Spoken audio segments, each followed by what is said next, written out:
हाँ बेटा, हमने लास्ट क्लास में एक दो होमवर्क भी दिया था। क्या था बताएं?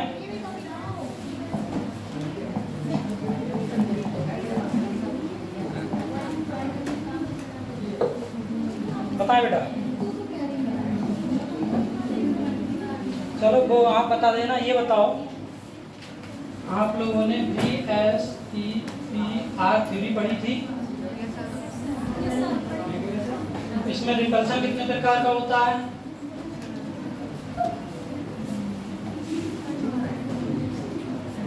रिपल्शन कितने प्रकार का होता है बेटा? VSEPR थ्योरी में रिपल्शन कितने प्रकार का होता है? दो प्रकार का होता है। ये पेयरिंग दो प्रकार की होती है।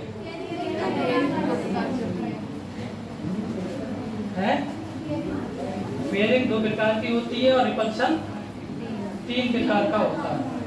पेयरिंग दो प्रकार की होती है, किस किस के द्वारा होती है? एक लोन पेयर और एक बॉन्ड पेयर। ठीक है, अभी बड़ा कर देंगे। अब इसमें जो बेटा तीन टाइप का रिपल्शन होता है, कौन कौन सा होता है? पहला रिपल्शन तो बेटा एक होता है आपका लोन पेयर और लोन पेयर। ठीक है, तगड़ा। दूसरा होता है आपका लोन पेयर और बॉन्ड पेयर। तीसरा रिपल्शन होता है आपका बॉन्ड पेयर और बॉन्ड पेयर। ये क्वेश्चन आपका नेट में आया हुआ था और हमने इसी का ही एग्जाम्पल दिया था आप लोगों को। इसी का एग्जाम्पल दिया था कि इनको ऑर्डर में लगाने के लिए सबसे ज्यादा रिपल्शन किसका होगा, उससे कम किसका होगा, फिर उससे कम किसका होगा। तो इसका ऑर्डर बेटा ये रहेगा, लोन पेयर का सबसे ज्यादा होता है। ठीक है, क्योंकि ये डिस्टॉर्टेड कर देते हैं 1 2। फिर आपका lone pair, bond pair, then bond pair और बॉन्ड पेयर। ये आपका है रिपल्शन ऑर्डर। ठीक है, जिसका नोट नहीं है वो नोट कर ले कि सबसे ज्यादा ये मोर और लेस।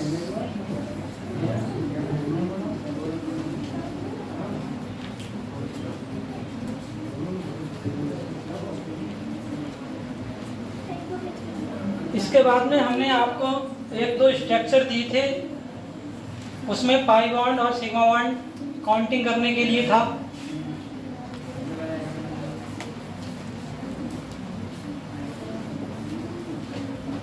ये नोट कर लो। इसी के बाद में इसमें बताओ आप बेटा, जैसे कि ये है SO2, इसमें कितने सिग्मा बॉन्ड होंगे और कितने पाई बॉन्ड होंगे? How many numbers of sigma bond and pi bond?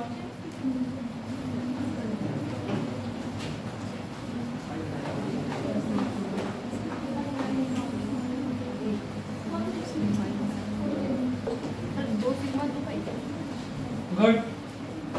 देखो बेटा, इसके स्ट्रक्चर अगर बनाओगे आप तो डबल बॉन्ड में क्या होता है हमारा? एक सिग्मा एक पाई बॉन्ड होता है। तो एक सिग्मा और एक पाई, एक सिग्मा या एक पाई। ठीक है, अगर आपका SO3 हो गया तो आपका 3 सिग्मा और 3 पाई। ट्रिपल ऑक्सीजन बेटा। ठीक है, तो इसमें किसी को कंफ्यूजन तो नहीं था? यस।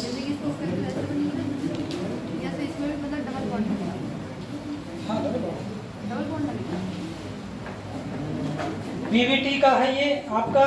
इससे संबंधित एक क्वेश्चन देते हैं, ज़्यादा नहीं, फिर अपने नेक्स्ट टॉपिक पे चलेंगे।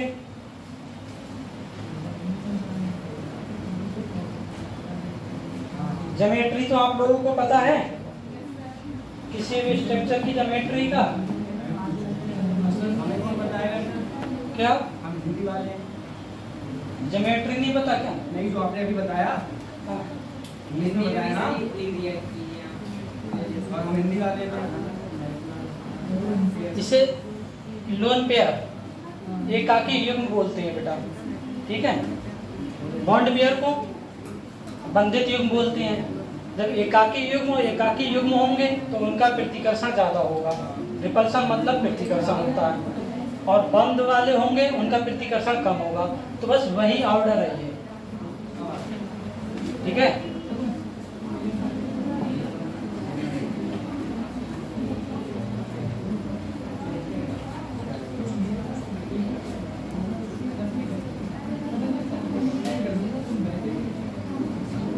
The number of lone pair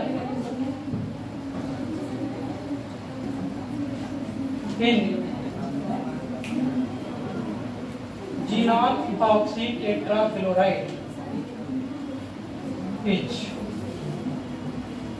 0, 1, C आपका 2 और D ऑप्शन 3। ये आपका जीनॉन ऑक्सीटेट्राफ्लोराइड है, इसमें हमें लोन पेयर की संख्या बतानी है। नंबर ऑफ लोन पेयर्स कि कितने हैं, बताओ बेटा।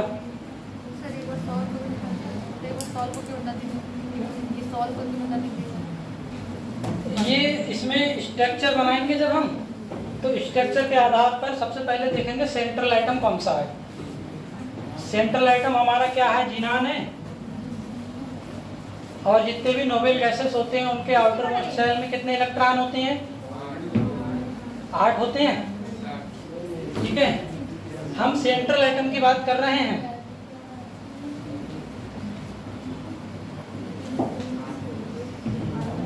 क्लोरीन के 4 हैं, 4 क्लोरीन में ऐड हो जाएंगे।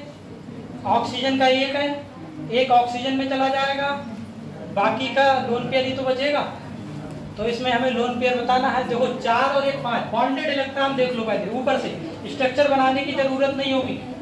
बॉन्डेड इलेक्ट्रॉन हमने देख लिए 5 हैं, 5 जब हमारे पूरे हो जाएंगे, ठीक है, क्योंकि 1 ऑक्सीजन है तो 1 माइनस होगा ऑक्सीजन पे, ठीक। तो हमारा 1 जो है हमारा बनेगा लोन पेयर इलेक्ट्रॉन। जब 2 हमारे इलेक्ट्रॉन बचते हैं तो उसे हम लोन पेयर इलेक्ट्रॉन कहते हैं। तो इसमें पूछा कि number of lone pair electron कितने हैं, तो यहाँ पर देखो 3 तो हो ही नहीं सकते, 2 होते हैं। तो यहाँ पर ऑप्शन आपका ये रहेगा, ये आपका नीट में आया हुआ है। चलो ये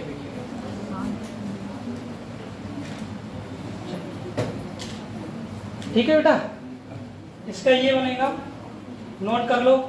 इसके बाद में हमारा एक टॉपिक बचा था MOT.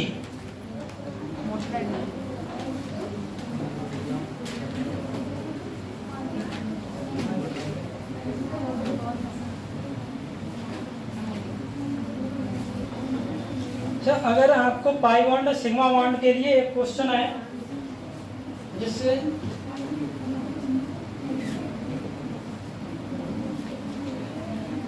the type and number of bond, the type and number of bond between 2 carbon atom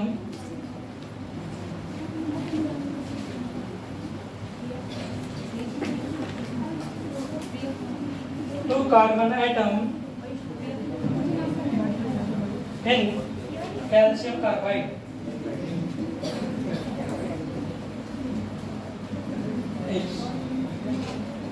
option आपका रहेगा बेटा 1 सिग्मा, 1 पाई,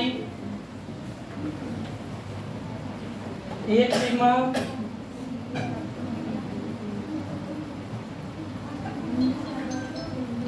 2 पाई,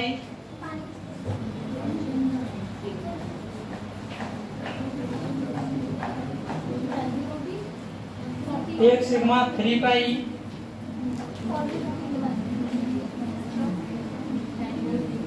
और चौथा रहेगा आपका ओनली 1 सिग्मा।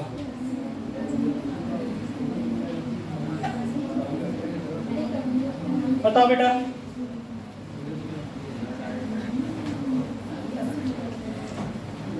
कैल्शियम कार्बाइड है, इसमें टाइप। अब जब यहाँ पर केवल सिग्मा और पाई की बात हो रही तो एक बात तो क्लियर होगी कि सिग्मा या पाई यही तो टाइप होंगे। बस अब हमें देखना है नंबर ऑफ बॉन्ड कितने हैं टोटल। अब किस में देखना है, साफ बोल दिया है कार्बन एटम में, और किसी में नहीं देखना। यहाँ पर कैल्शियम है तो कैल्शियम से हमें अब कार्बन से लेना है।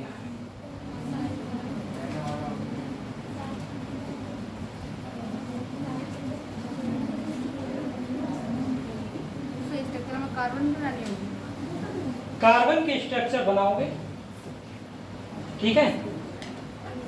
ये बना के लेके आना आप लोग, नहीं समझ में आएगा बाकी हम समझाएंगे। अब MOT चालू करते हैं बेटा आपका। आ जाओ बेटा, ठीक है। इसे नोट कर लो, ये BBT का है, ये आपका, ये समझो कि आपका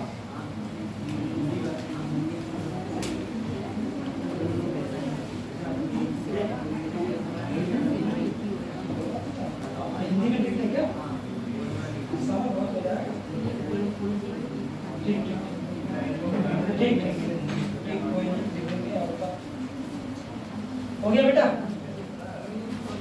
इसमें लिखा है कि 2 कार्बन परमाणुओं के बीच में, जो कैल्शियम कार्बाइड के 2 कार्बन परमाणुओं के बीच में बंध की संख्या और प्रकार बताइए। बंध की संख्या और प्रकार बताइए। हो गया बेटा, ये इधर नोट कर लिया।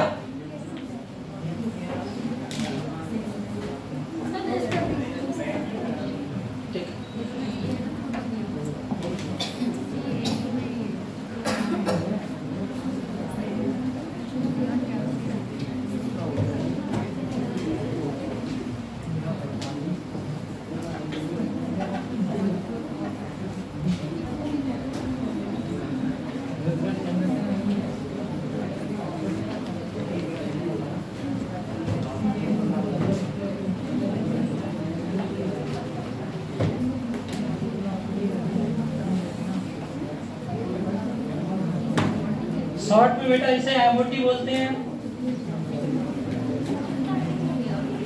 मॉलिक्यूलर ऑर्बिटल थ्योरी, ठीक है। आणविक कक्षक सिद्धांत। जिस तरह से बेटा हमें पता है कि एटम एटम से मिलकर मॉलिक्यूल बनता है, उसी प्रकार इसमें एटॉमिक ऑर्बिटल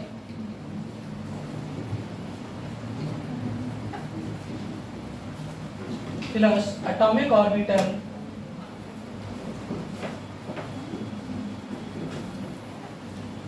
कंबाइन होकर क्या बनाते हैं, molecular orbital.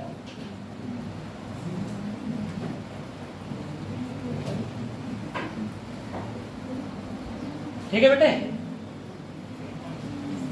Atomic orbitals plus atomic orbitals combine होकर बनाते हैं हमारा मॉलिक्यूलर ऑर्बिटल्स, ठीक है।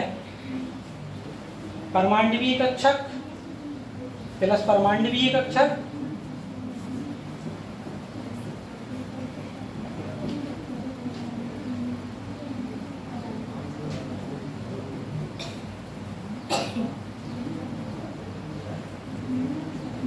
जब दोनों परमाण्वीय कक्षक आपस में जुड़ते हैं तो हमारा आणविक कक्षक का निर्माण होता है, ठीक। ये हुआ मॉलिक्यूलर ऑर्बिटल का एक पॉइंट। और MOT हमारे लिए क्या बताती है बेटा,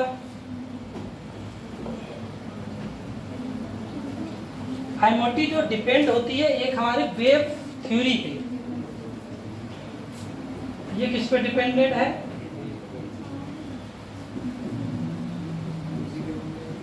वेव थ्योरी के कारण जो हमारे जो एटॉमिक ऑर्बिटल्स के जो इलेक्ट्रॉन्स हैं वो ऊपर और नीचे जाते हैं। जब ये ऊपर नीचे जाएंगे तभी एटॉमिक जो मॉलिक्यूलर ऑर्बिटल्स है ये 2 भागों में बट जाएगा। जब ये दो भागों में बढ़ जाएगा तो एक नाम होता है बॉन्डिंग मॉलिक्यूलर ऑर्बिटल, दूसरा होता है एंटी बॉन्डिंग मॉलिक्यूलर ऑर्बिटल। ठीक है, डिपेंडेंट वेव थ्योरी।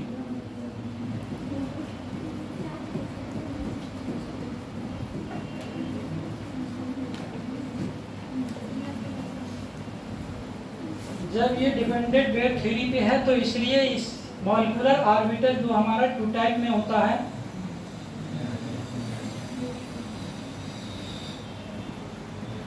ऊपर वाला जिसकी एनर्जी हाई होती है वो होता है एंटी बॉन्डिंग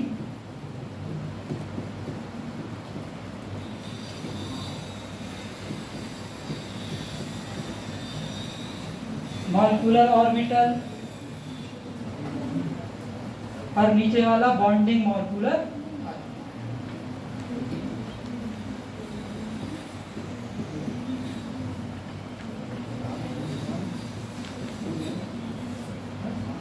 इसकी एनर्जी बेटा हाई होती है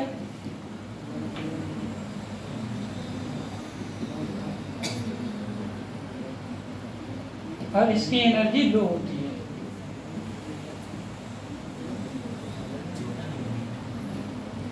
हाई एनर्जी के कारण जो मॉलिक्यूलर ऑर्बिटल्स का स्ट्रक्चर में जब होता है, जैसे कि ये एटॉमिक ऑर्बिटल है, ये आपका एटॉमिक ऑर्बिटल है,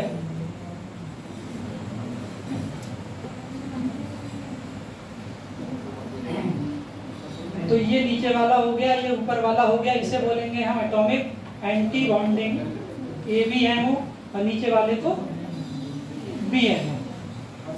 ठीक है, इसे शॉर्ट में ABMO और इसे शॉर्ट में BMO। ठीक है, नोट कर लीजिए, इसी में आगे करते हैं फिर।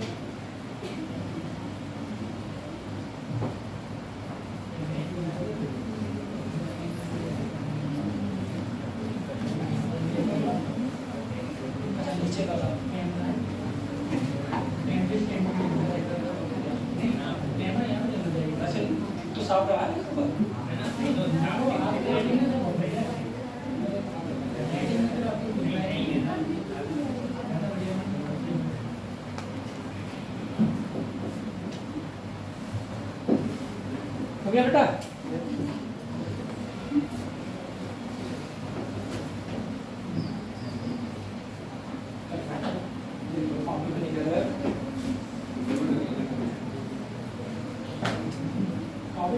सवाल कैसे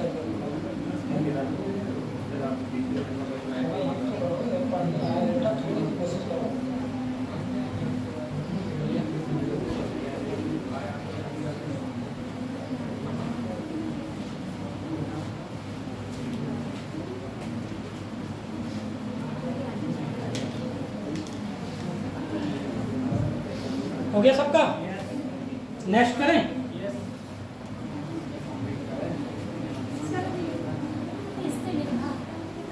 अच्छा, आप लोग ये बताएं कि जब हमारे किसी भी कक्षक में एक कक्षक में मैक्सिमम कितने इलेक्ट्रॉन भरे जा सकते हैं? 2। अगर इलेक्ट्रॉन की कमी होती है एक काल की, तो वो कैसा होता है? अनपेयर्ड अयुग्मित होता है, हैं? अगर एटम में, इन एटम में अगर अनपेयर्ड इलेक्ट्रॉन है तब हमें किस बात का संकेत प्राप्त होता है? मतलब हमें क्या पता? अगर एटम में अनपेयर्ड इलेक्ट्रॉन है तो हमें संयोजकता का पता चलता है, बैलेंसी। मैग्नेटिक बिहेवियर का वो ट्रांजिशन एलिमेंट में आएगा, आपका सब जो प्रॉपर्टीज पूरी आएगी तो उस समय भी बताएंगे। मैग्नेटिक बिहेवियर जो भी है उसमें, जैसे कि हमने आपके डाइपोल मूवमेंट में n में n+2 का बताया था, ठीक है, वो मैग्नेटिक मूवमेंट अगर निकलेगा वो फार्मूला वो होता है। ट्रांजिशन एलिमेंट डी ब्लॉक के एलिमेंट के आते हैं सारे सभी। ठीक, यदि हमारा मॉलिक्यूलर ऑर्बिटल जैसे ये है, इसमें अगर अनपेयर्ड इलेक्ट्रॉन है तो हमें किसका पता चलेगा बेटा? तो हमें मैग्नेटिक प्रॉपर्टीज का पता चलेगा, उसमें वैलेंसी का पता चला। जब मॉलिक्यूल्स में अनपेयर्ड इलेक्ट्रॉन हैं तो हमें मैग्नेटिक प्रॉपर्टीज का पता चलेगा। एटम्स में अगर अनपेयर्ड इलेक्ट्रॉन है तो हमें वैलेंसी का पता चलेगा, एटम्स की वैलेंसी का, जिससे वो अयुग्मित होंगे अपना अष्टक पूर्ण करने के लिए। ठीक है। नेक्स्ट पॉइंट आता है कि एमओटी के माध्यम से हम क्या कैलकुलेट कर सकते हैं? Bond order,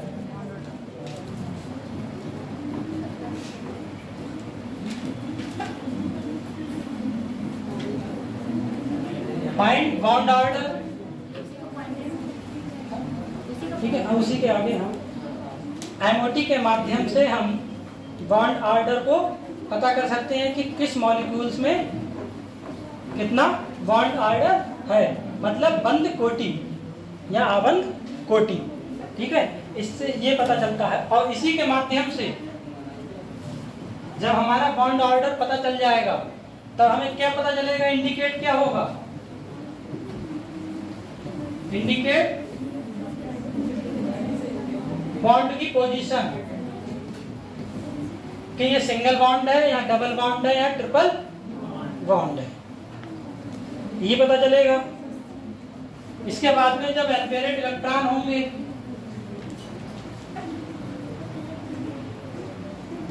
unpaired electron in molecular orbital,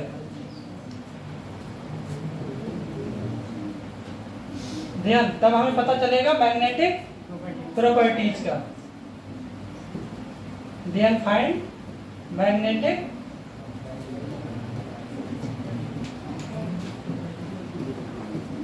properties, जो कितने प्रकार की होगी बेटा? मैग्नेटिक प्रॉपर्टीज दो प्रकार की होगी, एक पैरामैग्नेटिक,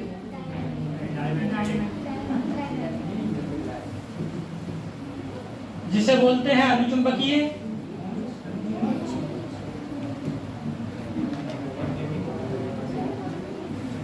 दूसरी डाईमैग्नेटिक,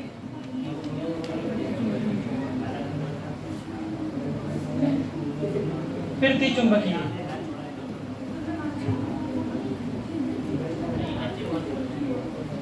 अगर दोनों इलेक्ट्रॉन फुलफिल्ड हैं मॉलिक्यूलर ऑर्बिटल में तो हमारा डाईमैग्नेटिक होगा। अगर ऑर्बिटल्स में एक इलेक्ट्रॉन है तो वो हमारा पैरामैग्नेटिक होगा। ठीक है, नोट करिए, फिर इसके एग्जांपल्स करवाते हैं।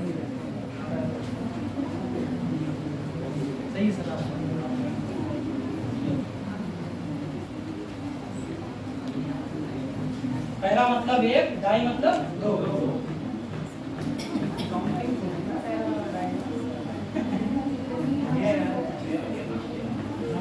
मोनो, मोनो किसी भी एक काउंट होता है।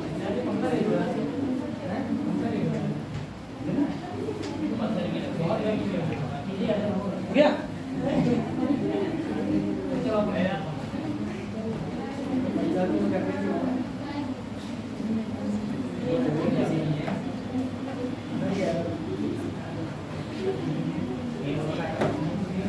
आप लोगों ने अपनी क्लास में एमओटी तो पढ़ी होगी, तो इसका डायग्राम के माध्यम से भी बॉन्ड ऑर्डर निकलता है और वैसे भी निकलता है। आपको किस तरीके से पता है?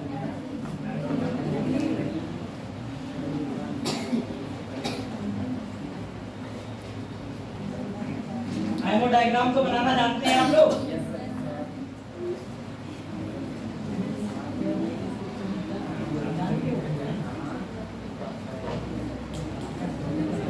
ऑक्सीजन का बनाओगे?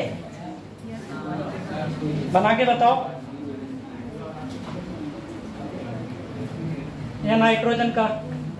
3 रो हैं, अब 3 ही रो में से अगर एक एक बनाओगे आप लोग तो हमें ही पता चल जाएगा। First row oxygen, second row nitrogen,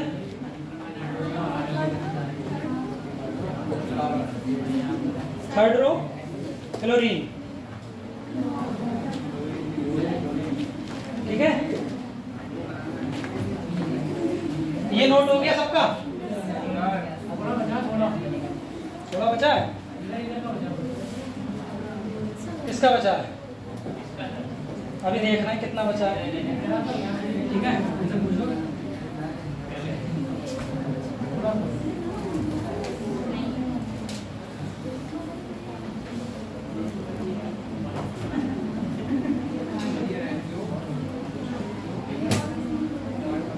first row में हमने दिया था ऑक्सीजन मॉलिक्यूल, सेकंड में नाइट्रोजन मॉलिक्यूल, थर्ड में क्लोरीन मॉलिक्यूल।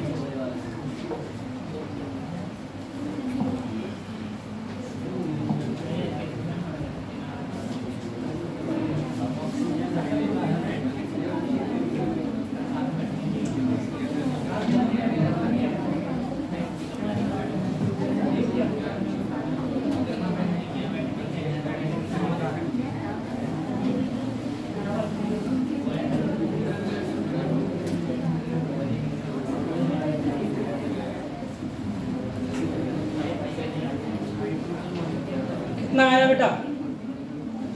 अगर इतना समय आप सवाल में लगाओगे, अगर आएगा तो ऐसे काम चल जाएगा। बताओ, आपका एक क्वेश्चन 1 मिनट का होगा, वहां पर 180 क्वेश्चन करने होंगे। पैटर्न पता है आप लोगों को? इससे पहले किसी ने दिया एक बार नीट का? क्या पैटर्न होता है बेटा? प्रत्येक पार्ट जो होता है वो 2 भागों में डिवाइड होता है और एक भाग से मैक्सिमम क्वेश्चन 45 करने होते हैं। 4 भागों में डिवाइड होता है, मतलब जो प्रत्येक भाग से लास्ट का जो 15-20 नंबर का होता है उसमें 5 क्वेश्चन की छूट होती है। आप छोड़ सकते हैं अपनी मर्जी से, नहीं आते हुए 15 का करना होता। चलो वो हम बता देंगे। बेटा क्या आया इधर ऑक्सीजन का? वैसे बताओ, हाँ बॉन्ड ऑर्डर बताओ ऑक्सीजन का। ठीक है, इधर इधर बोल रहे हैं बॉन्ड ऑर्डर 2, नाइट्रोजन वाले 3 और क्लोरीन वाले बताओ बेटा। ऑक्सीजन का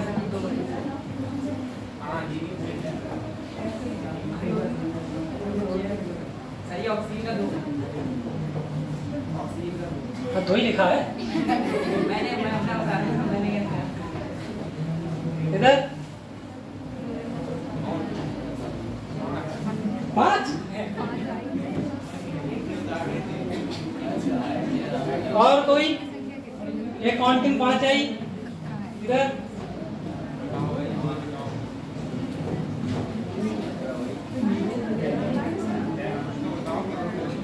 लास्ट रो गर्ल्स नहीं निकला, कोशिश करो। और नहीं निकला है और निकाल लिया तो बताओ हमें।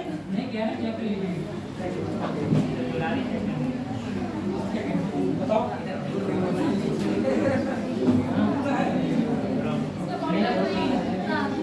एंटीबॉडी को माइनस करते हैं, नहीं निकला 5 आएगा तुम्हारा इधर 1। अरे 5 से बना गया, एक बार 4 की कमी हो गई। सर क्लोरीन का भी तो देखो बेटा, आपका हमने बताया था इंडिकेट बॉन्ड पोजीशन, हमें बनाने की जरूरत नहीं है।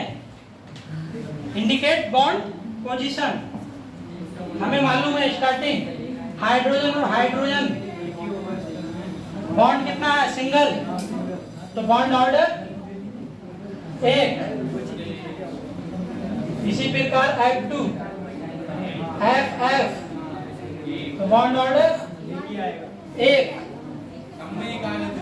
नाइट्रोजन ट्रिपल होता है, बॉन्ड ऑर्डर 3 ऑक्सीजन,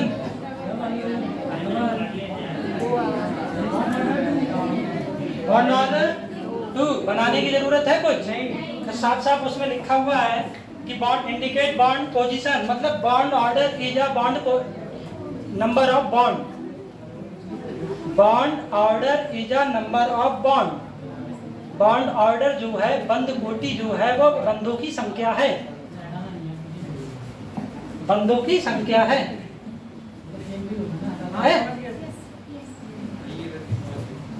ठीक है। अब कुछ क्वेश्चंस में मान लो बहुत डबल भी होते हैं तो उनमें नहीं निकाल पाते, तब ये पोजीशन है। इसके साथ में ये तो समझ में आ गया। इसके साथ में हाइड्रोजन के बाद में लिथियम, बोरान, हीलियम। जल्दी बताओ आप लोग सब, हाइड्रोजन का, हाइड्रोजन के बाद में क्या आता है? हीलियम, लिथियम, हम पूरा ग्रुप ले रहे हैं, ठीक है। बोरान, कार्बन, नाइट्रोजन, ऑक्सीजन और क्लोरीन और दिया नियॉन।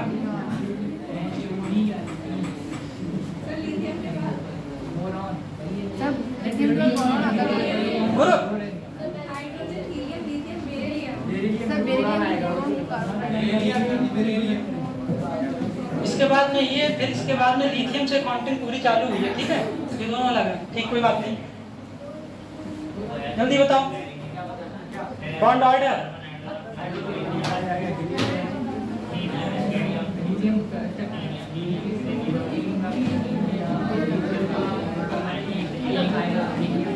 अच्छा, हीलियम और नियॉन का बताओ सभी लोग जल्दी से। हीलियम और नियॉन का चार्ट डायग्राम बना के बताओ सभी लोग। फिर नेक्स्ट टॉपिक करते हैं।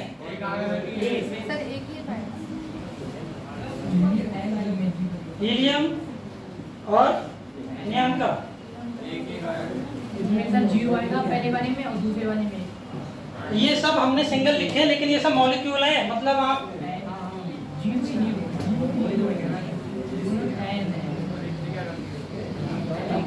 हमने बॉन्ड ऑर्डर पूछा तो बॉन्ड ऑर्डर में मॉलिक्यूलर जो ऑर्बिटल्स होता है उसमें अणु लिया जाता है, एटम्स नहीं लिया जाता है, ठीक है। इसका एक बताया आपने, इसका भी एक बताया, और बताओ वही।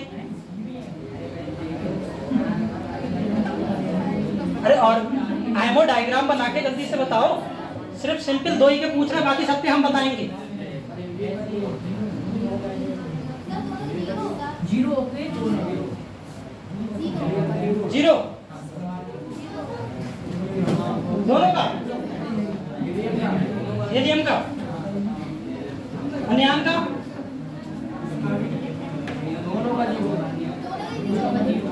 दोनों का जीरो। मतलब एक बोलेगा तो दूसरा ही बोलेगा। इधर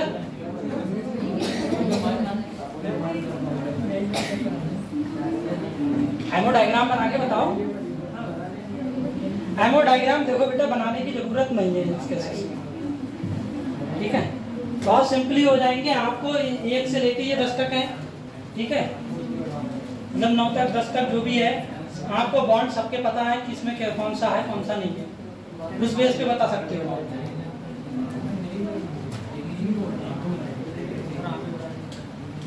हाइड्रोजन का 1 हो गया और हीलियम का अब 1 नहीं होगा, 0 होगा, ठीक है। क्योंकि हीलियम में आपका एक हीलियम में क्या होता है 1s2, तो दूसरे हीलियम परमाणु में 1s2, टोटल इलेक्ट्रॉन कितने हो गए 4 इलेक्ट्रॉन। अगर जब हम एमो डायग्राम बनाते हैं, उसका ऑर्डर हम अभी बता देंगे। एमो डायग्राम बनाते हैं तो जो ऊपर नीचे वाला होता है उसे सिग्मा 1s बोलते हैं। एक चला गया ऊपर वाले को सिग्मा स्टार बोलते हैं, 1s2। और बॉन्ड ऑर्डर का जो फार्मूला है हमारा, हमने लिखवाया नहीं, उसमें नोट कर लेना बेटा। Bond order equal to number of bonding electrons minus number of anti bonding electrons upon 2। Short में आप लोग इस तरीके से लिखते हैं NB माइनस Na अपॉन 2। ठीक है बेटा, नोट कर लेना, अभी रहेगा आगे भी लिख देंगे अभी इसको।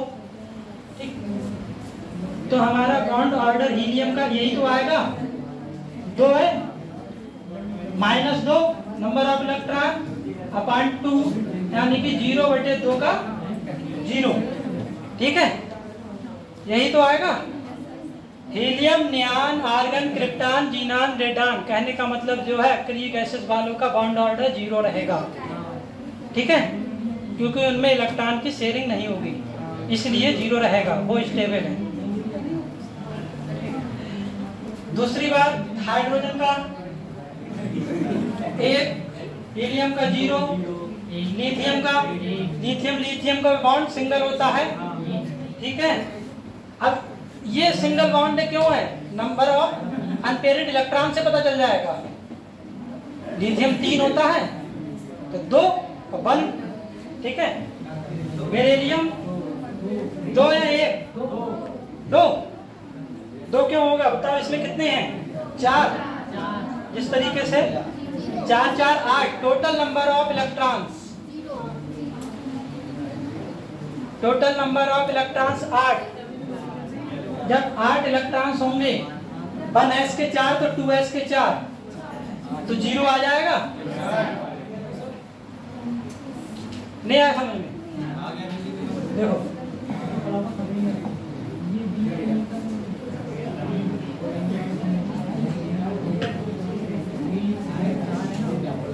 ये बेरिलियम एटम, ये बेरिलियम एटम। ठीक है, जब ये कंबाइन करते हैं तो मॉलिक्यूलर ऑर्बिटल ऑफ बेरिलियम बनेगा, यही तो है। इसमें हमारा 1s² और 2s1 होता है, सॉरी 2s2, और इसका भी 1s² और 2s2। तो ये आपका 1s² में 2 इलेक्ट्रॉन है,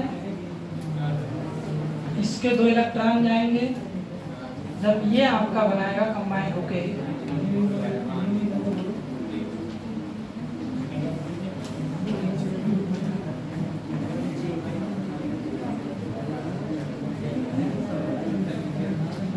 ये 1s का हुआ, सेम इसी तरीके से 2s का होगा।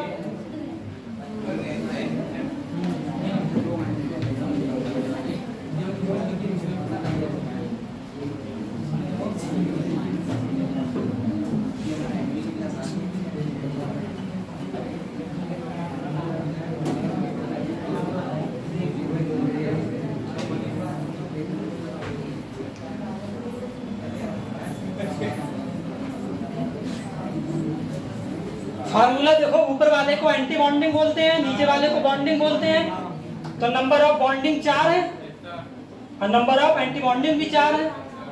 तो इसलिए हमारा बॉन्ड ऑर्डर जो होगा NB minus Na upon 2, 4 minus 4 upon 2 equal to 0, इसलिए 0 होगा इसका।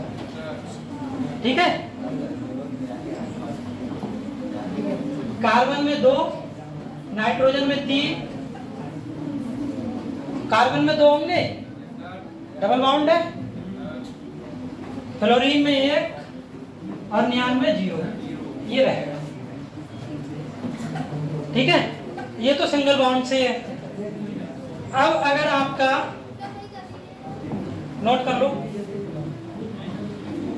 अब इलेक्ट्रॉन्स ज्यादा भी हो जाते हैं तब कैसा होगा, यहाँ डबल होते हैं, ये सब होमो एटॉमिक है, हेटेरोटॉमिक भी होते हैं, जैसे CO कार्बन और ऑक्सीजन, NO नाइट्रोजन और ऑक्सीजन।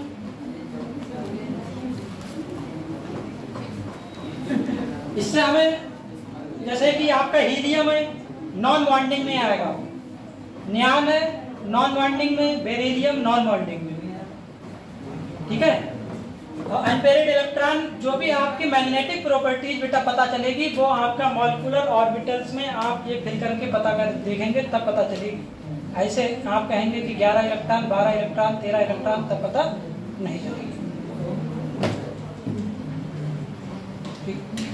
क्योंकि इसका जो क्रम होता है अफवाह या पॉलिश का, अभी 1 मिनट रुको बेटा, अफवाह पॉलिश का या हुन्स का रूल में क्या कहता है, पहले इलेक्ट्रॉन एक कक्षक में, फिर उसी के समकक्ष वाले में, फिर फालतू होता है, तब पेयरिंग होगी।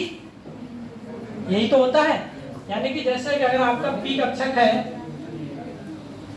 पी सबसेल में 3 कक्षक होते हैं, मान लो यहाँ पर 2p4 है, तो पहले तीनों में जाएंगे, इसी तरीके से जाएंगे, और इसी तरीके से आपका आएगा एमओ में।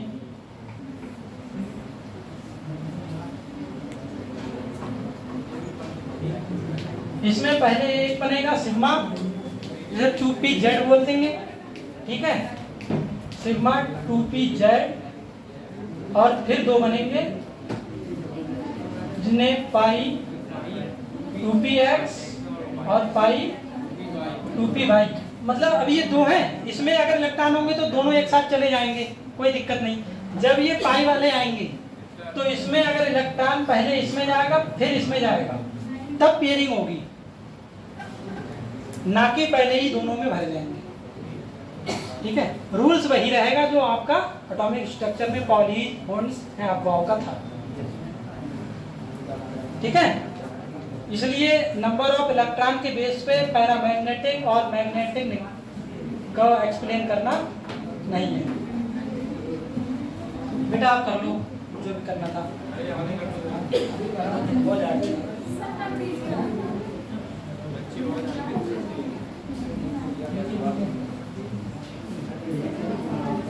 इसी के साथ बेटा यहीं पे एक चीज देखो,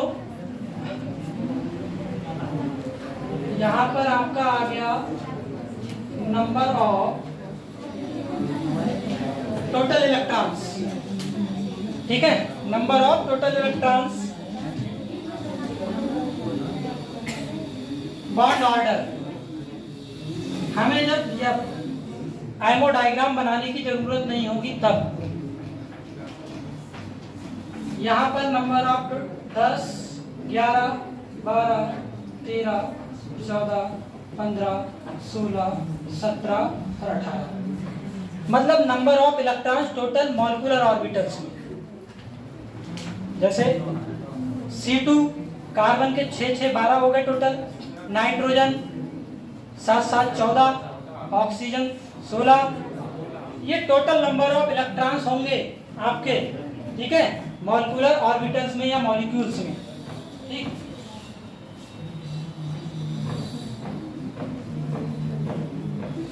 ऑफ मॉलिक्यूल्स में, तब आपका बॉन्ड ऑर्डर क्या होगा। हमें टाइम की बहुत सख्त जरूरत होगी एग्जाम में, तो उस बेस पे है ये। ठीक है, हम बेस लेंगे बेटा नाइट्रोजन को, क्योंकि 4 इसके ऊपर, 4 इसके नीचे, बीच का नाइट्रोजन। हमें मालूम है नाइट्रोजन का बॉन्ड ऑर्डर कितना होता है, 3, नहीं पता है तो ज्ञात भी कर लिया। ठीक है, 3। जब हम ऊपर जाएंगे, ठीक है, तो 0.5 क्या कर देंगे, कम या 2। 13 अगर होगा total number of electron, 2.5 bond order, 12 है 2, 11 है तो 1.5, 10 है तो 1। हमें क्या करना है, नंबर ऑफ इलेक्ट्रॉन्स। जैसे आपके ये हो गए। अब अगर आप करोगे CO, इसमें 8 होते हैं, इसमें 6 होते हैं, 8 से 14 तो 3 आएगा। NO 8, 7, 15।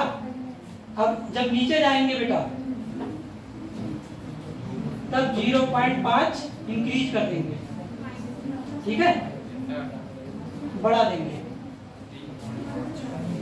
नहीं इसमें भी कम करेंगे, सॉरी 0.5 कम करेंगे, लो यानी कि कम 2.5, 2, 1.5 और 1। इस बेस हमारा है नाइट्रोजन, 14 इलेक्ट्रॉन, 13 होंगे, 0.5 कम कर दो, 15 हो रहे हैं फिर भी 0.5 कम कर दो। ठीक है, हमें आइमो डायग्राम बनाने की जरूरत नहीं है, बॉन्ड ऑर्डर ऐसे ही पता चल जाएगा किसी का। 1.5 की कैलकुलेशन वैल्यू है, इससे हमें ये नहीं पता चलेगा कि बॉन्ड क्या है। वैसे बॉन्ड की बात करोगे तो सिंगल बॉन्ड आएगा। हाँ 1 मिनट, हाँ 1.5 और इससे हम मैग्नेटिक प्रॉपर्टीज भी नहीं कैलकुलेशन कर सकते हैं। ट्रिक में कुछ चीजों का फायदा होगा तो कुछ में तो घाटा होगा। सब चीज अगर मिल जाएगी एक साथ तो फायदा ही क्या।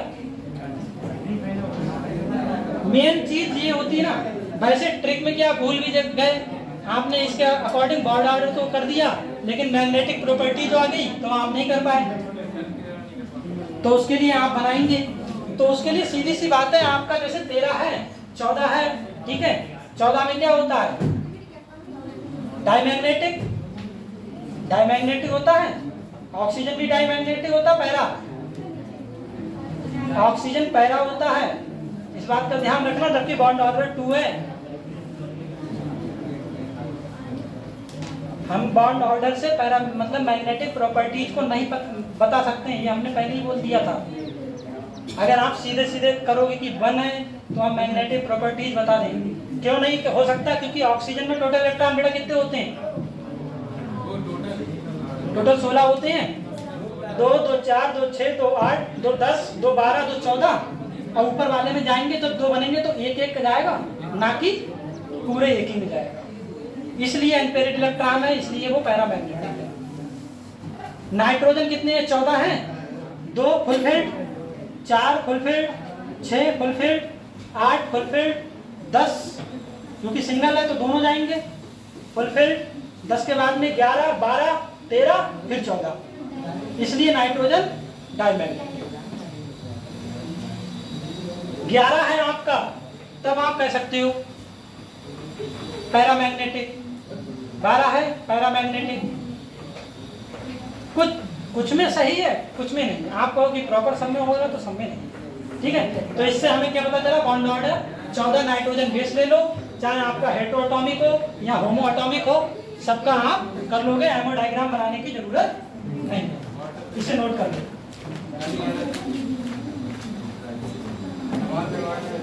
ठीक है।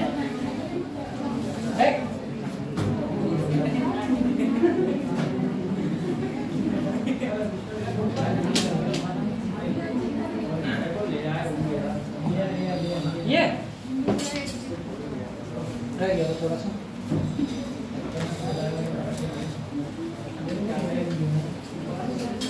अब इसमें बॉन्ड ऑर्डर का क्या, देखो मोस्टली इसमें बॉन्ड ऑर्डर पूछता है, मैग्नेटिक प्रॉपर्टीज पूछता है, और फिर ऑर्डर पूछता है कि किसमें बॉन्ड ऑर्डर ज्यादा है फिर किसमें कम है, ठीक है। अब जैसे यहीं पे ऑक्सीजन का आपने देखा बेटा कितना आया था, 2 आया था। टोटल इलेक्ट्रॉन कितने थे, 16 थे। यानी कि अगर आप 16 थे और 2 आया, किस बेस पे आया, आपने 10 में से 8 घटाए, सॉरी 10 में से 6 घटाए थे, तो 4/2 बराबर 2, यही तो आया था। अब अगर आपका O माइनस आ जाए, O2 सिंगल वन, तो कितने इलेक्ट्रॉन हो रहे हैं, बस 16 में 1 जोड़ दोगे, माइनस होगा तो 17 हो रहे हैं। तो आपको हमने बताया था कि 17 का 1.5, आपको बनाने की जरूरत नहीं। 2 होंगे, O माइनस 2 तो 18, तो 1 डायरेक्ट बताओगे, ठीक है। इसी प्रकार आपका नाइट्रोजन का, कार्बन का भी, क्लोरीन का भी, ठीक है। पीछे वाला हो गया बेटा, ये हो गया सबके, ये हो गया। नेक्स्ट वाला कर लो बेटा, O माइनस या O प्लस, प्लस होगा तो माइनस कर देंगे। सपोज करो, देखो ऑक्सीजन में माइनस होता नहीं है, ठीक है, ऑक्सीजन माइनस नहीं होता है, लिथियम में प्लस होता है। अगर देखो लिथियम, बेरिलियम का आपका कितना था बेटा, 0 था, बेरिलियम का 0 था। अब बेरिलियम का अगर हम +2 कर दें तो कितना आ जाएगा, तो इसका बन जाएगा, बेरिलियम 4 होते हैं, 4 4 8 हो गए, 6 टोटल इलेक्ट्रॉन 6, तो बॉन्ड ऑर्डर 1 आ जाएगा। फिर 4 में से 2 जाएंगे, 2 बचा, और 2 का भाग करोगे 2 में तो 1 बचेगा। अब ऐसे क्या है, 0, आयन से लोगो हो गई चेंज।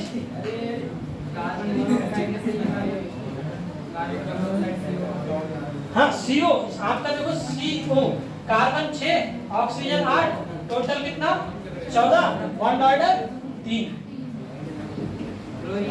CO माइनस हो सकता है कितने इलेक्ट्रॉन हो जाएंगे प्लस 1 15 में 2 पॉइंट ठीक है। CO है एक O है इसलिए 1 माइनस O2 है 2 माइनस इलेक्ट्रोनेगेटिव। अगर आप उदासीन होता है CO हमने वैसे बताया है ऐसे एग्जाम्पल अगर ऐसा होता नहीं CO2 माइनस होता अगर आयन माइनस होगा तो ये नहीं कर रहे कि यही है। हम ऐसे एग्जाम्पल ये बता रहे हैं कि आपका माइनस किसी के बराबर होगा करोगे तो इलेक्ट्रॉन की संख्या बढ़ेगी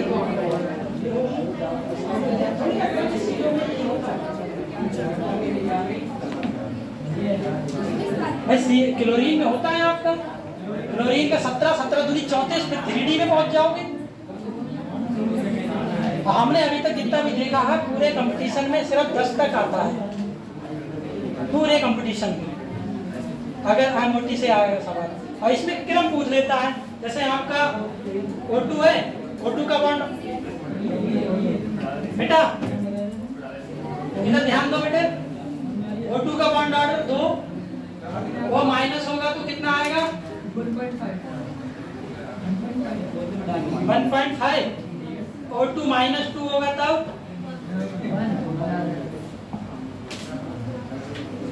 ऑक्सीजन में कितना था 16 2 1.5 और 1 ठीक है। अब इसका ऑर्डर का क्रम पूछेगा कि किसमें ज्यादा है किसमें कम है तो इसके आधार पर आप बता दोगे कि O2 ज्यादा है फिर O2 माइनस फिर O2 माइनस। ये क्रम भी बहुत आते हैं क्वेश्चन ठीक है। जब आपको बॉन्ड ऑर्डर पता चल जाएगा तो आपको ये क्रम पता चल जाएगा कि किसका ज्यादा है किसका कम है। क्लोरीन पे सिंगल बॉन्ड होता बेटा एक होगा हम क्यों बनाएंगे क्लोरीन में फिर आपको 3D में जाओगे फिर तो उतना ज्यादा करने के लिए हमें क्या है हम जब हमें नीचे वाले से ही पता चल रहा है कि सिंगल बॉन्ड होता है बॉन्ड ऑर्डर एक वो भी तो एक रूल है बताओ। अब इसको इस तरीके से समझो फ्लोरीन का जब एक आया तो फ्लोरीन के मेंबर जितने सबका एक रहेगा। जब आपका हीलियम का 0 है नियान का 0 है तो नीचे के जितने होंगे उनका सबका 0 रहेगा समझे।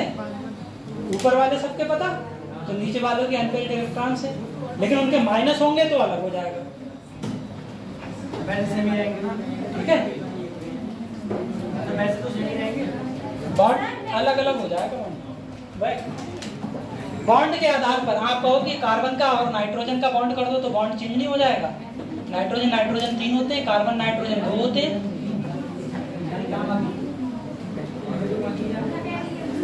हो गया बेटा। इसका अब एक टॉपिक बचाता है आपका हाइड्रोजन बॉन्ड। ये लास्ट टॉपिक था आपका प्रीवियस चैप्टर का। इसके बाद में न्यू चैप्टर अभी स्टार्ट करते हैं।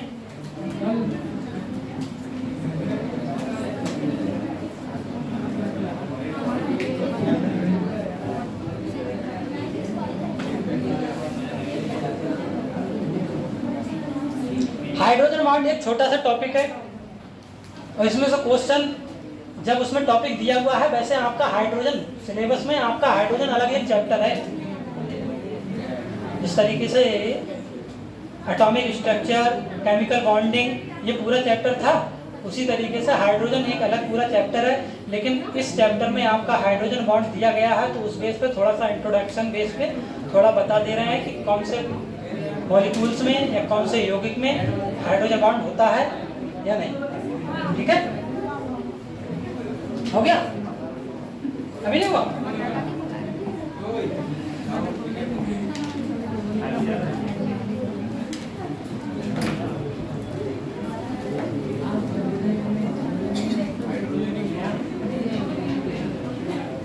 हाइड्रोजन बॉन्ड बेटा ये बताओ कि किस किस यौगिकों में बनता है,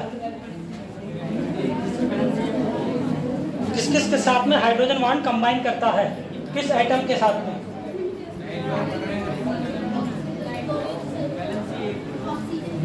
हाइड्रोजन बॉन्ड ओनली 3 एटम से, आपका क्लोरीन, ऑक्सीजन और नाइट्रोजन। ये जिस यौगिक में ये 3 एटम्स होंगे और आपस में अगर कंबाइन करेंगे तो वहां हाइड्रोजन बॉन्ड बन जाएगा।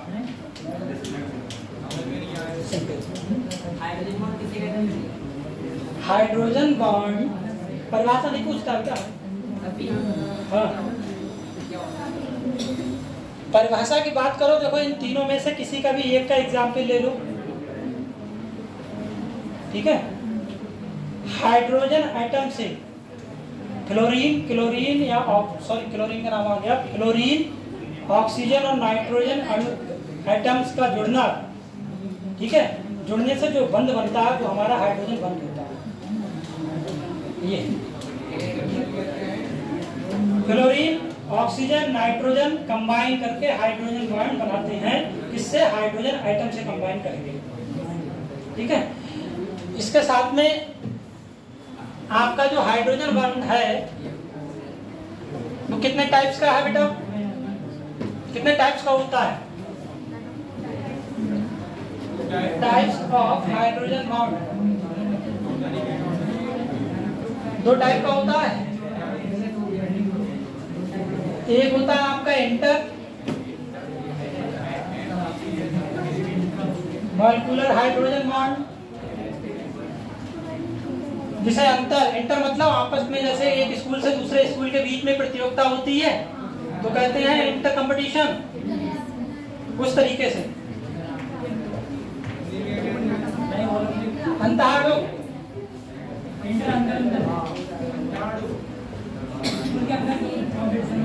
Inter molecular hydrogen bond, intra मतलब आपस में, ठीक है।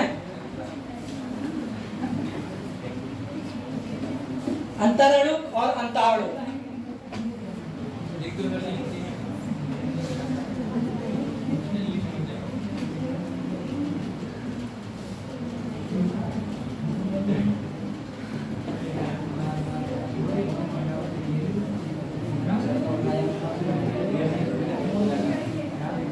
ठीक है। जैसे इंटर मॉलिक्यूलर हाइड्रोजन बॉन्ड बनता है आपका, सीधा सा एग्जांपल, वाटर मॉलिक्यूल में हाइड्रोजन बंद होता है। एक वाटर मॉलिक्यूल कितने हाइड्रोजन बंद बनाता है, ये आपका नीट एग्जाम में आया था क्वेश्चन, नंबर ऑफ, ठीक है, hydrogen bond in water molecules. इसे ऐसे समझो, ये आपका H2, ठीक है, H। जब हाइड्रोजन बॉन्ड विदा बनता है तो एक चीज ऐसे समझो कि A, H और B, इस पे आंशिक धनावेश आता है, इस पे आंशिक ऋणावेश आता है, इलेक्ट्रोनेगेटिव ये ज्यादा है, इससे इसकी 2 कंडीशन बनती हैं। ये आपका इलेक्ट्रोनेगेटिव है, इलेक्ट्रोनेगेटिव ये भी होगा, ऐसा नहीं है, लेकिन ये ज्यादा होगा अगर आप कंपेरिजन करेंगे। इसकी कंडीशन ये होगी, जैसे कि आपका बॉन्ड एनर्जी इसकी जगह पे x माने, ये y माने, x बॉन्ड एनर्जी y, तब आपकी ये कंडीशन बनेगी, ठीक है, क्योंकि इलेक्ट्रोनेगेटिव x की इधर एक पॉइंट की ज्यादा होगी। जब आपका इधर नीचे करता हूं बेटा, x बराबर ये वाली कंडीशन जो होती है, आपके जितने भी बॉन्ड होंगे लगभग आपका 98 या 99% और इस तरीके से बनते हैं हाइड्रोजन बॉन्ड, ठीक है। जब ये कंडीशन होगी, कहने का मतलब इसमें यह है कि ये हाइड्रोजन बॉन्ड और इसमें भी ए टाइप का है, मतलब बराबर, यानी कि फ्लोरीन, हाइड्रोजन और फिर क्लोरीन, ठीक है, फिर हाइड्रोजन, फिर फ्लोरीन, फिर हाइड्रोजन, मतलब सेम कंडीशन हो गई। तो ये बहुत कम, ठीक है। अब अगर इन दोनों में कंपैरिजन करेंगे हम, आ जाता ना कि कंपैरिजन, तो आप इस वाले को ज्यादा करेंगे, इसकी बॉन्ड एनर्जी ज्यादा होगी, इसकी ये ज्यादा होगा, ये कम होगा, इस तरीके से, ठीक है। हाइड्रोजन में देखो इंटरमॉलिक्यूलर बॉन्ड NH3 HF, एक पॉइंट और, HF जो HF में हाइड्रोजन बॉन्ड जो बनता है वो जिगजैग की फॉर्म में बनता है, zigzag,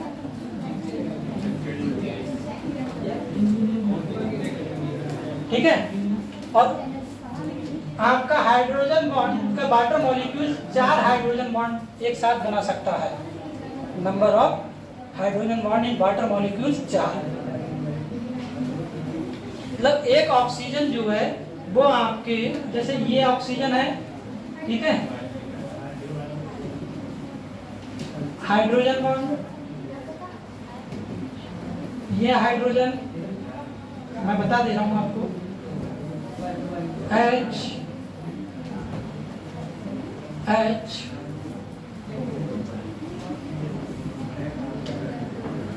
H O H H2O O H2O H2O और इधर H2O, यहाँ पर भी आ जाएगा आपका O। इस तरीके, मतलब 4 हाइड्रोजन बॉन्ड होगा ये, इस तरीके से। जिस तरीके से इसकी जिगजैग फॉर्म, मतलब आपकी जिगजैग फॉर्म इसे बोलेंगे ऐसे बेटा, H F H F H F, zigzag form, मतलब जेड टाइप का करोगे इस तरीके से। H2O NH3 phenol, alcohol, amine, ठीक है। इसमें आपका देखो फिनॉल का नाइट्रोफिनॉल, आर्थोफिनॉल, लिख दे रहा हूँ बेटा, इसे मिटा दूं मैं, क्या बात, पूछ लेना बेटा। इसमें आपका देखो आएगा आर्थो, पूरा लिख दे रहा हूं, पहले इसको ओ से दर्शाते हैं, ओ सिंबल से,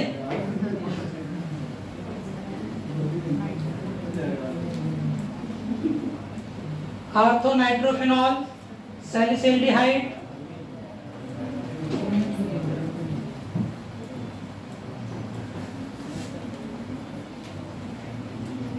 salicylic acid, salicylic acid, ortho nitrophenol में ये है,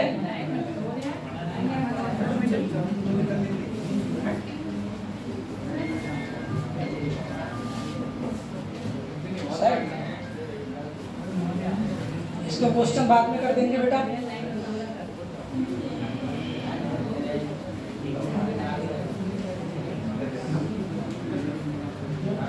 आपके क्वेश्चन में जो भी पूछेगा इन्हीं एग्जाम्पल से ही पूछेगा, पूरा मैं पूरा देख के आया था, उस हिसाब से पूरा बताया कि एग्जाम्पल यही रहेंगे।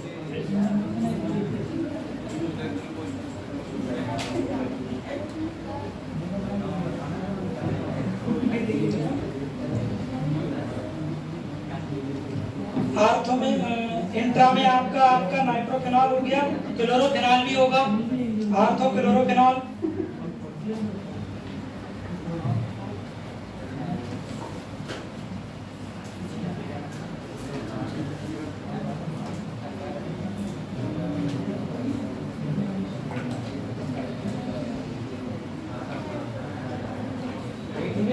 हो गया।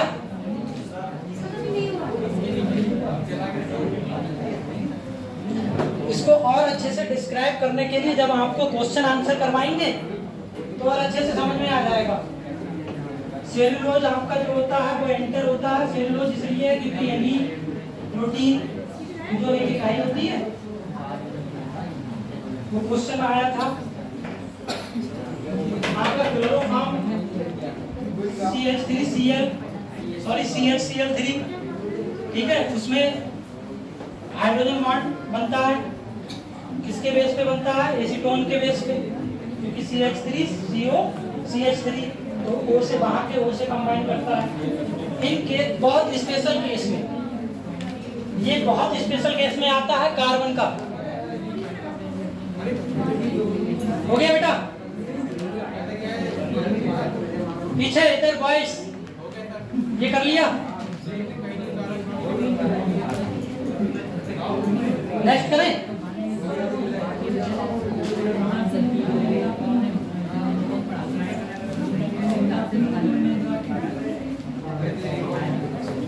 ये आपका कार्बन के केस में है, ड्यू टू कार्बन। ये आपका क्लोरोफॉर्म है और CH3CO एसीटोन। बहुत ही स्पेशल केस में ये बॉन्ड बनेगा अगर दोनों मिक्स होते हैं तब, कार्बन में।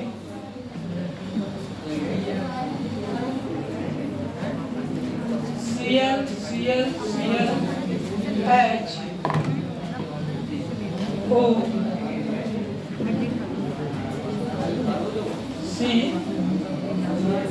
CH3 और CH3 हाइड्रोजन बॉन्ड इस तरीके से बनेगा इसमें। ठीक है बेटा, ये स्पेशल केस का है एग्जाम्पल। जैसे हमने बोला था कि आपका हाइड्रोजन बॉन्ड क्लोरीन, ऑक्सीजन और नाइट्रोजन में ही ओनली बनेगा, ये बात ठीक है। लेकिन बट अगर इन कार्बन केस में स्पेशल की बात आ जाए तब आपका दोनों कार्बन के बीच में हाइड्रोजन बॉन्ड इस तरीके से बनेगा। अगर आपका रूल्स देखा जाए तो फिर भी इसमें ऑक्सीजन है, हाइड्रोजन और ऑक्सीजन से कंबाइन हुआ है।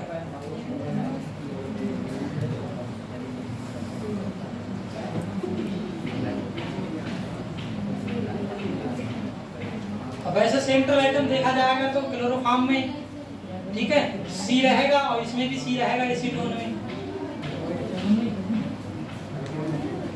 इसलिए स्पेशल केस का एग्जांपल है hydrogen bond.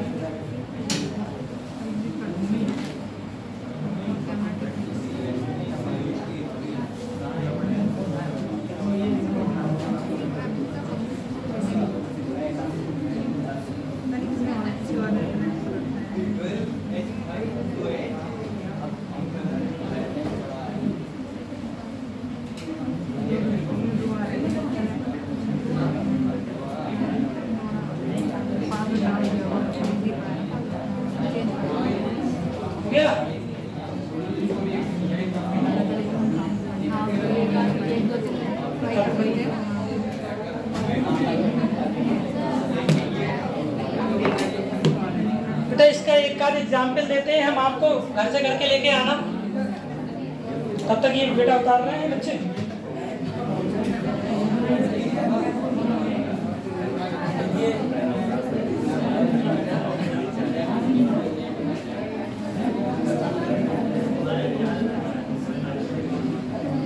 Hydrogen bonding is not found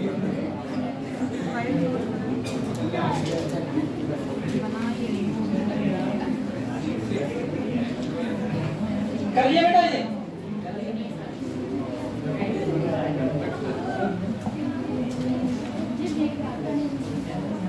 ये आपका होमवर्क में रहेगा।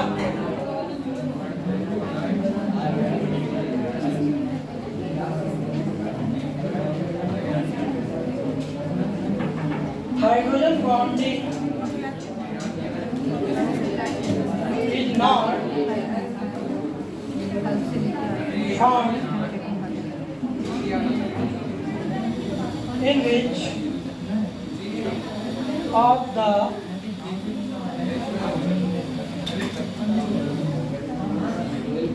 following C2H5OH NH3 H2O HCl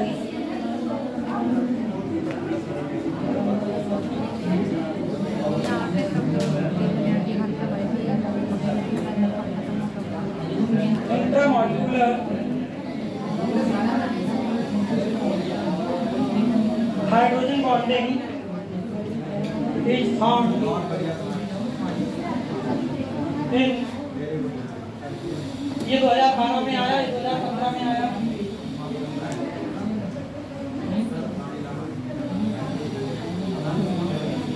in water, in orthonitrophenol,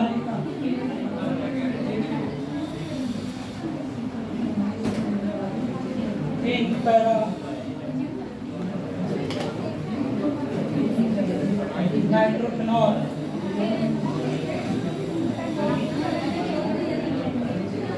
इन मेथिलेमीन।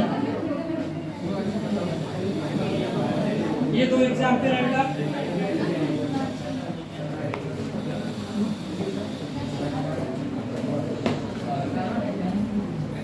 जल्दी से नोट कर लो।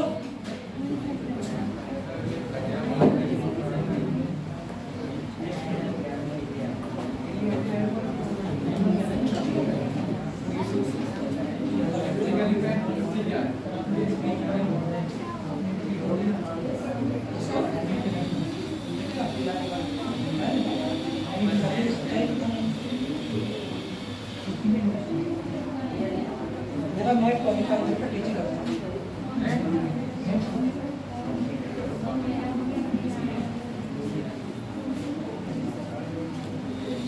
हो गया? मुझे बता दीजिए भाई।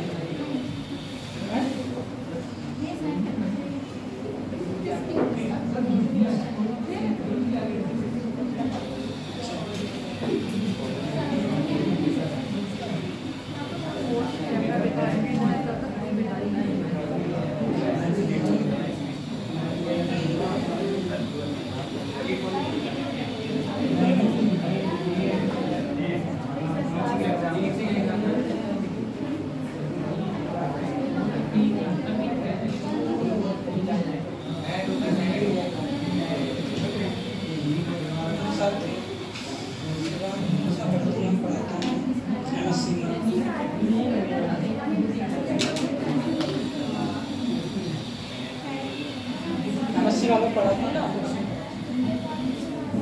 हो गया बेटा? पड़ोसी से उतार लो जिसका रह गया।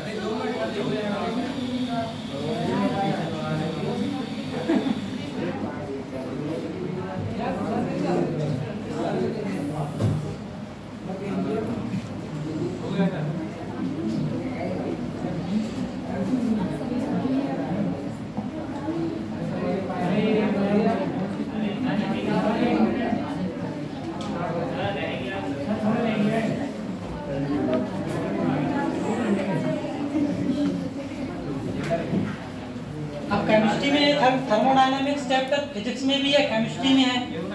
फिजिक्स में है तो केवल थर्मोडायनामिक्स, केमिस्ट्री में है तो केमिकल।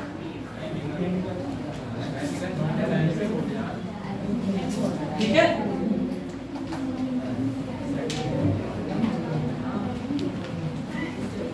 रासायनिक,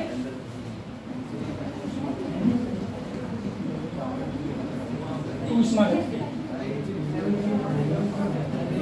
ठीक है, ये चैप्टर आपका चलेगा। बाकी का जिस अगर कुछ भी रह जाता है तो जो क्वेश्चन आंसर करेंगे तो उसके माध्यम से पूरा हो जाएगा कवर। ठीक, 11th में भी है, 12th में भी है।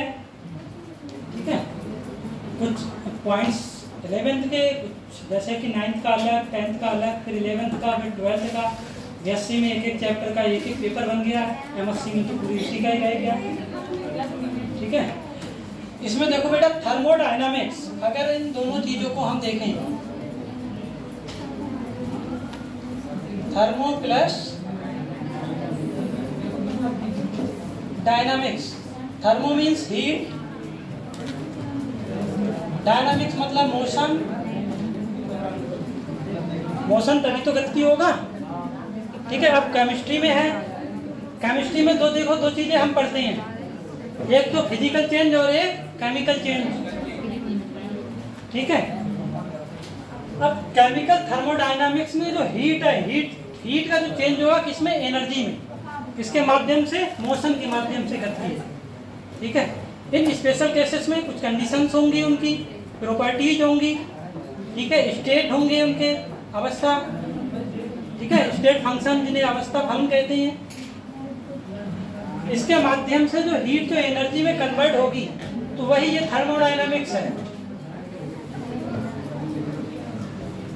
Thermodynamics is a physical and chemical changes of heat in energy. ठीक है, एनर्जी में, अब एनर्जी सभी प्रकार की आ जाएंगी, वो हमारा थर्मोडायनामिक्स है। अब थर्मोडायनामिक्स में की स्टडी करने के लिए क्या होता है, आपके फिजिक्स में ही पढ़ा होगा, सिस्टम, निकाय, तंत्र होता है। और ये सब निकाय तंत्र कहाँ होता है, पूरे यूनिवर्स में होता है। इसलिए आपका जो सिस्टम है भाई, इसके टर्म है, टेक्नोलॉजिकल टर्म ऑफ थर्मोडायनामिक्स के अंतर्गत आती हैं ये आपके टेक्नोलॉजिकल टर्म इन थर्मोडायनामिक्स।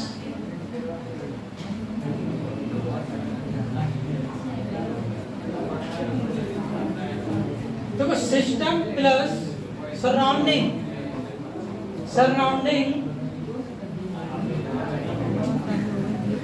दोनों मिलाकर क्या बनता है हमारा यूनिवर्स। बेटा बातें नहीं, सिस्टम मतलब निकाय या तंत्र, सराउंडिंग तंत्र के बाहर का जो भी पूरा हिस्सा है। ठीक है, जैसे कि मान लो ये आपका क्या है, सिस्टम, ये आपका सराउंडिंग है, ठीक, और ये पूरा क्या है, यूनिवर्स।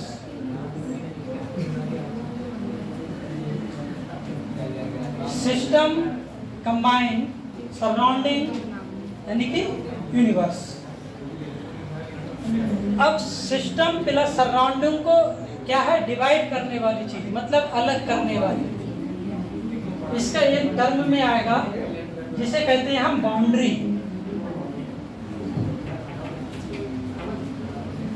बाउंड्री, ठीक है, यहाँ पर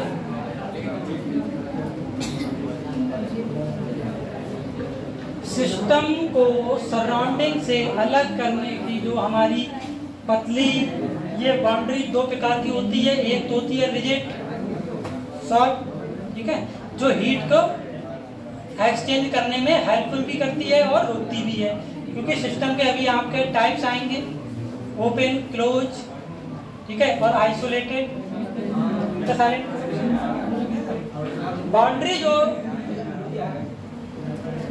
हमारी होती है रिजिड भी होती है, ठीक है। बाउंड्री वैसे ये तो इसका प्रॉपर्टीज है, वैसे बाउंड्री आपकी टू टाइप की होती है। बाउंड्री आपकी टू टाइप की होती है, जिसके माध्यम से जो हीट होती है आगे पीछे जाती है। जैसे कि एक एग्जांपल है आपका, अगर आपने देखो चाय या कॉफी कुछ बनाई होगी तो एक पतली सी परत बन जाती है।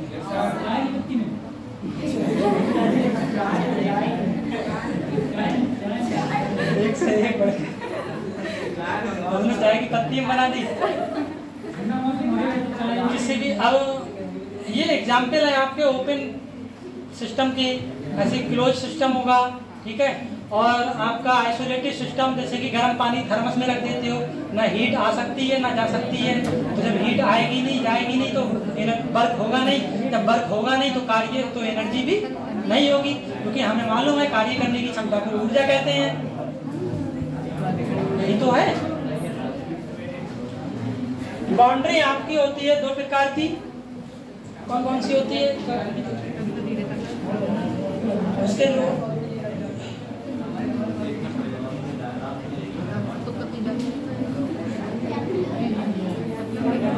एक रियल होती है, एक इमेजिनरी होती है।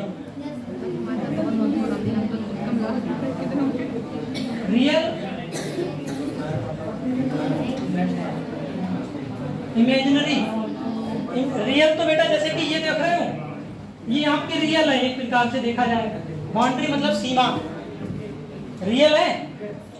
अब अगर हम इसको अलग करने के लिए, जैसे आपके एनवायरमेंट में, ठीक है, एनवायरमेंट में परत अगर देखी जाए, क्षोभमंडल, समताप मंडल, स्ट्रेटोस्फीयर, ठीक है, ट्रोपोस्फीयर, मीजोस्फीयर, ये सब है।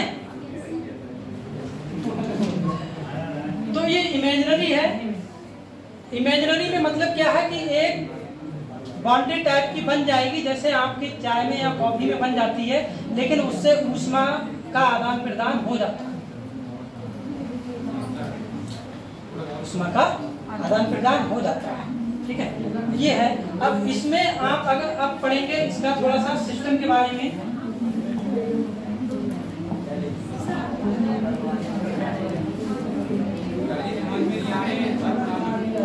अभी समझ में आएगा। टाइम ज्यादा हो गया, आप लोगों को घर के जाने की चिंता है।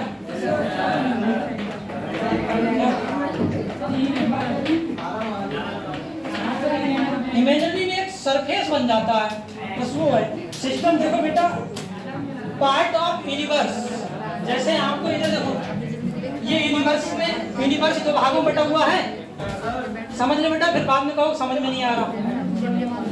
यूनिवर्स हमारा दो भाग में बटा हुआ है, सिस्टम और सराउंडिंग। तो इसी प्रकार अगर हम बात करेंगे कि सिस्टम क्या है, तो पार्ट ऑफ यूनिवर्स, ठीक है, यूनिवर्स का क्या है, भाग है हमारा, ठीक है। और यूनिवर्स का भाग है तो इसमें क्या करते हैं हम, थर्मोडायनामिक जो भी एक्टिविटीज होती हैं तो इसी में ही तो होती है, सिस्टम में, निकाय में। आप बॉटल लो, चाय का कप लो, प्याला लो, कुछ भी लो, इसी में ही तो करोगे।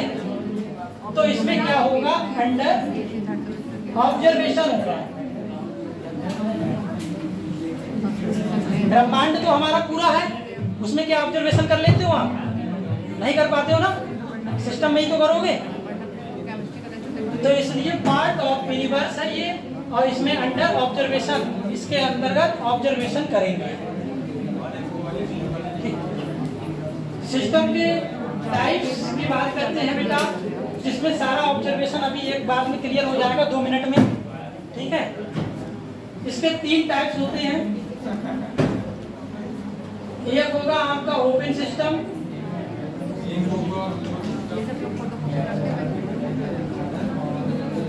क्लोज सिस्टम और आइसोलेटेड सिस्टम।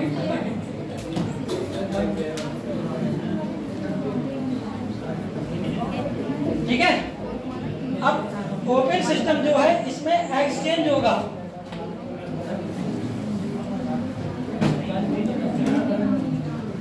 एक्सचेंज मास मतलब द्रव्यमान, और साथ में एज वेल एज हीट का, ठीक है, साथ में हीट का।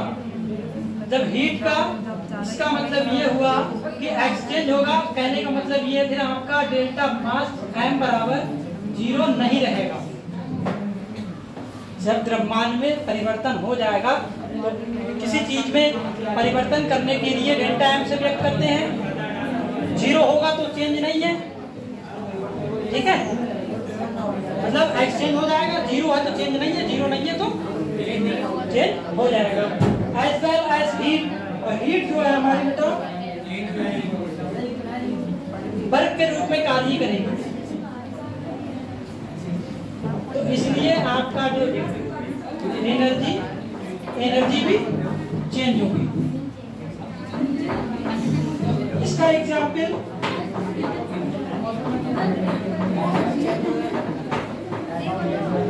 लिविंग थिंग जितने भी हैं, बायोलॉजी में आपने लिविंग थिंग को पढ़ा होगा, उन सब में मास होता है।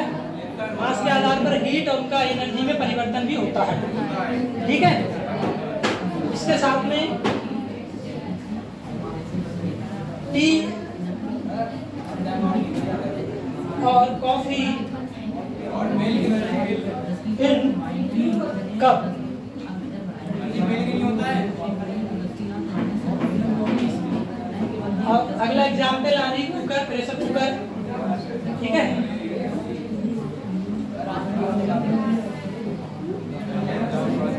इसको इस तरीके से समझो बेटा, अभी इसमें नहीं करना है कुछ। ये आपका ओपन सिस्टम है, ठीक है। यहाँ पर ये है आपकी इमेजिनरी, इसमें हमने भर दिया वाटर, या समझ लो कुछ समझ लो, ठीक है। ये आपकी है इमेजिनरी बाउंड्री, जो आपकी काल्पनिक सीमा जो है बन जाती है। ये आपकी रियल है, रियल बाउंड्री है, ठीक है। अब इसमें अगर हम कोई मास डालते हैं और फिर क्या करते हैं, हीट, मतलब अगर हीट होता है मतलब कंडक्शन जो होता है वो इमेजिनरी बाउंड्री के बीच पे होता है। इसमें दो प्रकार का होता है, एक होता है आपका डायथर्मिक,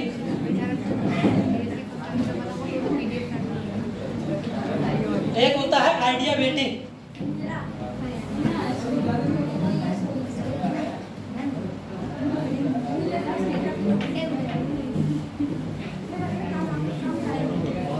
डायोथर्मिक में जो होता है कंडक्टिंग होगा, ये मतलब चालक होगा विद्युत का,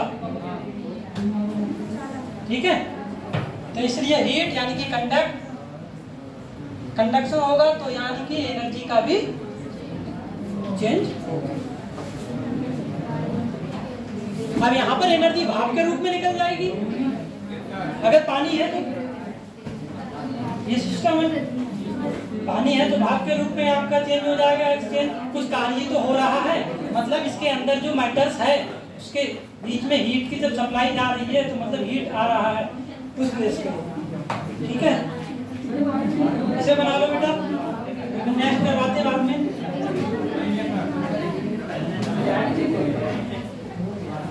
बाकी का कल जब होगा ना तो शुरू से समझा देंगे और